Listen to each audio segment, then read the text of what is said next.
Welcome back to this week's episode of Mining the Comments. I'd like to start off by thanking everyone for posting questions and comments on the previous videos. It's really helpful for me and gives me a better understanding of the community and concerns and questions that you guys are struggling with. So thank you for those that are taking the time to do so. Mining the comments this week, not only do I go through my previous videos, but I also go through a lot of the different series that Daniel's program offers. And there's this question that I found that was, I thought was very, very timely. This week, I've noticed on several of the drop-in calls that we have in the immunity program, discussing things about kindness or self-kindness, or what does that look like? And so I copied a question. Unfortunately, I did not get the person's name, so I apologize for not giving you credit for this one. So I'll do my best not to do that again. So sorry about that. But here's a question. It says, I've been hearing about self-kindness. How does this help with my sleep? I'm sleeping better, but still have bad nights. So as I was pondering this, and throughout this week, I kept thinking about an Instagram post I saw a while back, and I actually have it on my personal Instagram account, and I like to read it from time to time because it was very meaningful for me. Let's look at that first, and then we'll go from there. So the master Bruce Lee is quoted as saying, "Don't speak negatively about yourself, even as a joke. Your body doesn't know the difference. Words are energy and cast spells. That's why it's called spelling." Isn't that great? It's so good. Change the way you speak about yourself, and you can change your life. Love Bruce Lee. So, anyways, I remember when I was going through my journey of insomnia, I was doing, quote, like everything I was supposed to, right? I was befriending wakefulness. I was using the timeless sleep window. But this was difficult for me in this showing self-kindness. I didn't understand exactly what that meant, and this was a new idea. It felt very foreign to me, and being 50 years old, never having this kind of a conversation about being kind to myself or oneself or speaking kind words was very difficult to contextualize and to kind of implement. But I remember very vividly one night when I was completely desperate, right? When we get to a point where we're desperate and we're willing to do or try absolutely anything, that I was in my room at that time. My wife was sleeping in a separate room because I was still very restless and I didn't want to disrupt her or keep her up, since we both still run a business and one of us still needed to get rest and have the capacity to keep running the household with kids and dogs and all that other stuff. So as I was in my room, I was, of course, by myself, and I couldn't sleep that night. And I thought, okay, what is this self-kindness all about?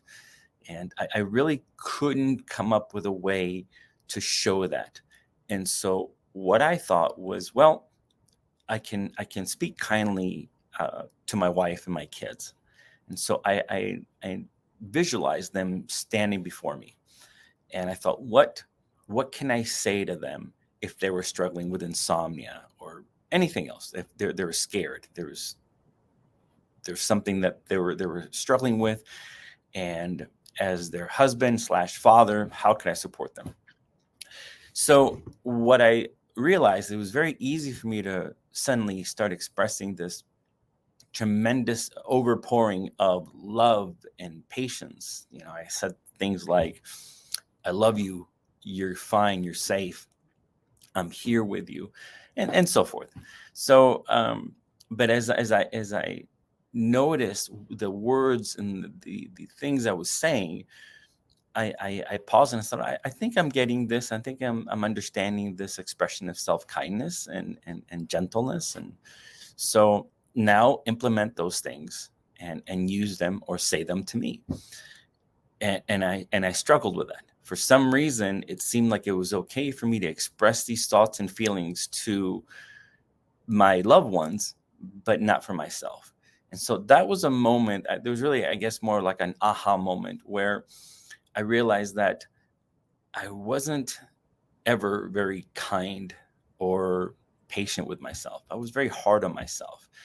And so, long story short, what I started doing is I realized that this was not necessarily something that should be implemented at nights for sleep. This was something that if I started implementing throughout my life, the anxiety or the pressure or the negativity will start to change.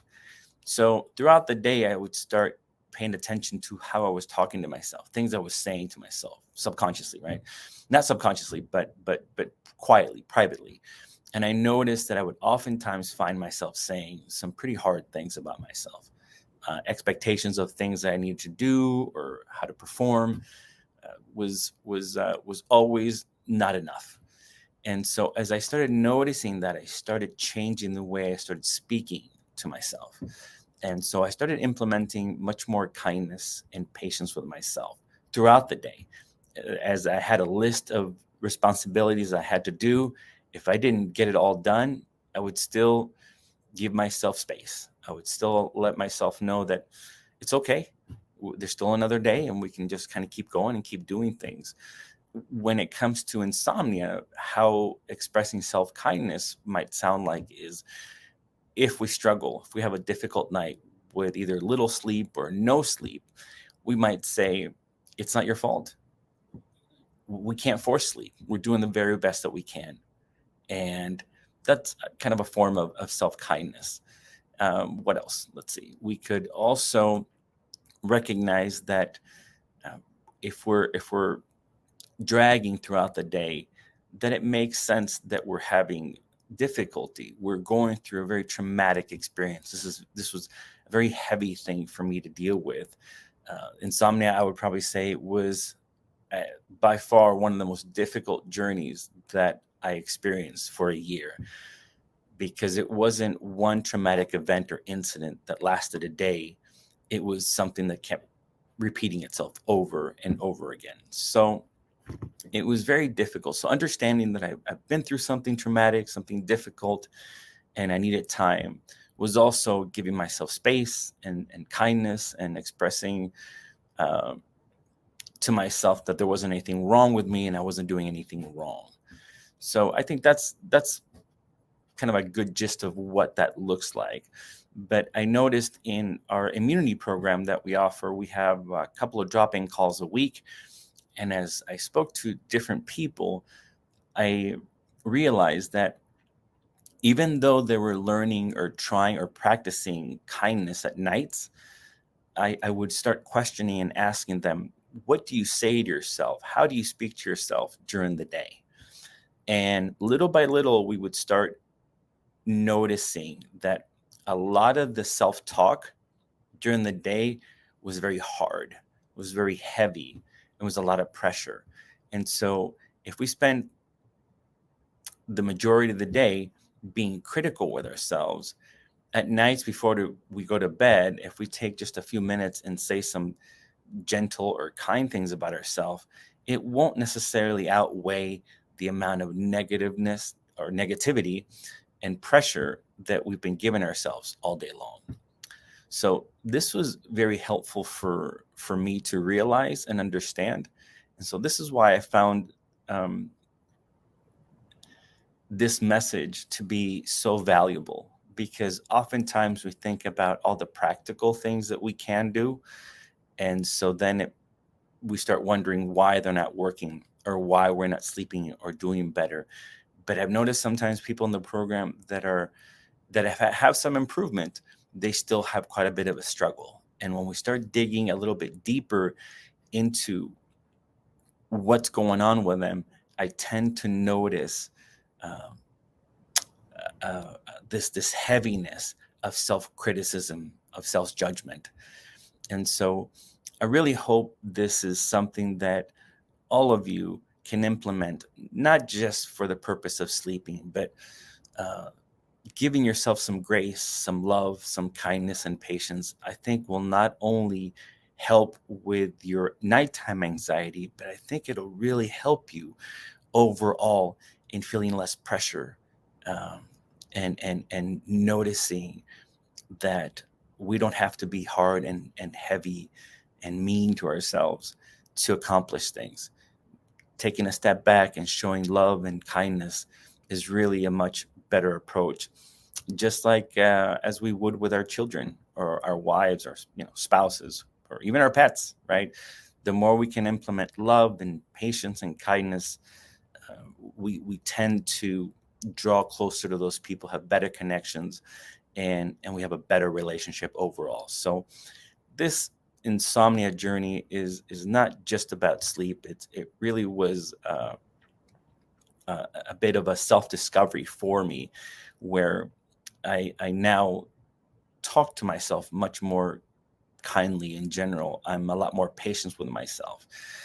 That doesn't mean that I don't still get upset or frustrated or angry or disappointed with things that I do, but it's improved dramatically. So that's all for this week. Again, my apologies to whoever posted the question. I'll do my best for that so that doesn't happen again. But again, thank you for your questions. Thank you for your support. I really appreciate it. And always feel free to just post any questions or comments below, and I will go through them and try to respond and try to be a support as best as I can to all of you out there. So once again, if you have any additional need for support, please go on to our website and either jump on the Immunity program that offers coaching and support from your community.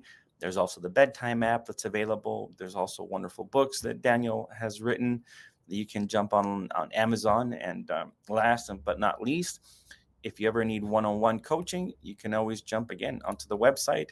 And there's several of highly qualified coaches, again, including myself, that can have a one-on-one call and be a support for you. So that is all for this week.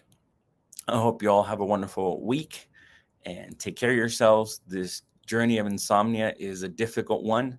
So be kind, be patient with yourselves, and you will get through this. Thank you again. Take care. Hi, it's me, Coach Daniel, and I really, really hope that you found an incredible amount of value in the video that you just saw. Now, speaking of value, if you would like to check out a free resource that is the perfect kickoff place for your journey towards peaceful sleep and peaceful mind, then head over to our website, thesleepcoachschool.com, and at the very tippy top, you see a link to an invitation to download Off-to-Dreamland, our free booklet. So that was a little tip for you. I hope you find that valuable as well. And I look forward to seeing you back real soon. Bye for now.